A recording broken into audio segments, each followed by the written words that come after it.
preliminary. It's a case of who wins the mind games, if you like, and the chess game we heard earlier. Talking about it's like a chess match. They have to plan 5 moves. And how that in changes advance. now, because it's all been so civil, friendly. hasn't it? Yeah, rather unlike most boxing press conferences, they've been the best of mates. One newspaper suggested they might elope together. Of course, that will end when they step into the ring in front of 90,000 fans at Wembley tonight as we count down to the World Heavyweight Showdown as Anthony Joshua meets former champion Vladimir Klitschko at Wembley. So the fighters weighed in with Joshua 10 pounds heavier than his Ukrainian opponent. Klitschko weighed in and then at 17 stone 2 pounds. And it's his first fight since losing his belts to Britain's Tyson Fury in 2015. But this is Klitschko's 69th professional fight. Joshua has only had 18. Eye to eye, 6'6" apiece, a good fighter, but one that will have to come up against the mammoth that's myself, and we'll get it on. And I'm ready to go as far as I need to go to get the win. Do you know what I mean? I've shown it before, and that's all it is. I've got the skill, determination, but I'm really willing to dig deep. Now is the right time. The opportunity is there. Opportunities are not coming every day. The opportunity is there. I have one of the rising stars as Anthony Joshua. It's perfect. Who would have else fought if Joshua wouldn't be there?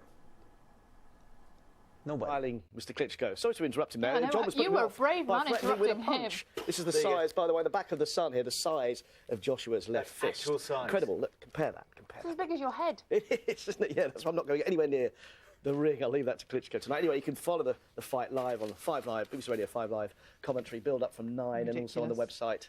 And also the app. Download the app. Let's talk about football next. A strange old week for Newcastle.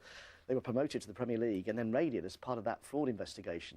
But it ended with a win last night. They beat Cardiff 2-0 thanks to a brilliant free kick. Look at this. Right in the top corner from Christian Atsu. Isaac Hayden then added the second as they close in on leaders Brighton. But Brighton will still win the title if they beat Bristol City today. In the Scottish Premiership, Liam Boyce scored all 4 goals as Ross County beat Inverness in the Highland Derby. Yeah, Boyce scored twice from open play and twice from the penalty spot to keep Inverness rooted to the bottom by 5 points. Now, less than a week after being beaten in the Scottish Cup semi-final by their big rivals, Rangers today have got the chance to gain some sort of revenge in the league. But Celtic have already won the title and beat their Glasgow neighbours 2-0 at Hampden Park last Sunday. So the midday kick-off at Ibrox will see Rangers try to inflict Celtic's first domestic defeat of the season. In the Premier League, it could be a sad afternoon for Sunderland, who take on Bournemouth at the Stadium of Light. Yeah, David Moyes' side can be relegated if they fail to at least match Hull City's result at Southampton. We'll need a really, really good run of results now for things to go our way. But while there's a chance, we're not going to admit to anything else. So we've got to try and win.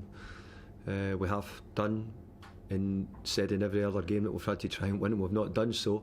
What I would say about this one, it's at home. We've got a great chance. We've played quite well in the recent games, so we'll take that into the game and hope that we get a result from it.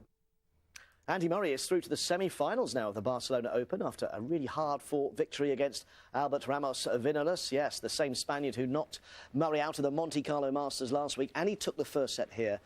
But then the world number 1 Murray fought back to take the match 2-1. Meanwhile, Maria Sharapova is through to the semi-finals of Stuttgart's WTA tournament as she continues her comeback from a doping ban. Sharapova saw off the Estonian qualifier Anett Kontaveit for her 3rd straight win after 15 months out of the game. Sebastian Vettel looks determined. Excuse me. Sorry, it's a bit of porridge. I had some porridge about 10 minutes ago. Do you want us to carry on for you? No, I can do it. Sure? I can do it, yeah, I've cleared it now. Okay. Sebastian Vettel looks determined to increase his lead in the Formula 1 Drivers' Championship after topping the timesheets in Friday's practice ahead of this weekend's Russian Grand Prix. Apologies if you're eating porridge. Ferrari driver was a quarter of a second ahead of his teammate Kimi Raikkonen and more than half a second ahead of the Mercedes of Valtteri Bottas and championship rival Lewis Hamilton. Final practice gets underway at 10 a.m. with qualifying from 1. And onto 2 wheels. The first stage of the Tour de Yorkshire was marred by a big crash with inside as well.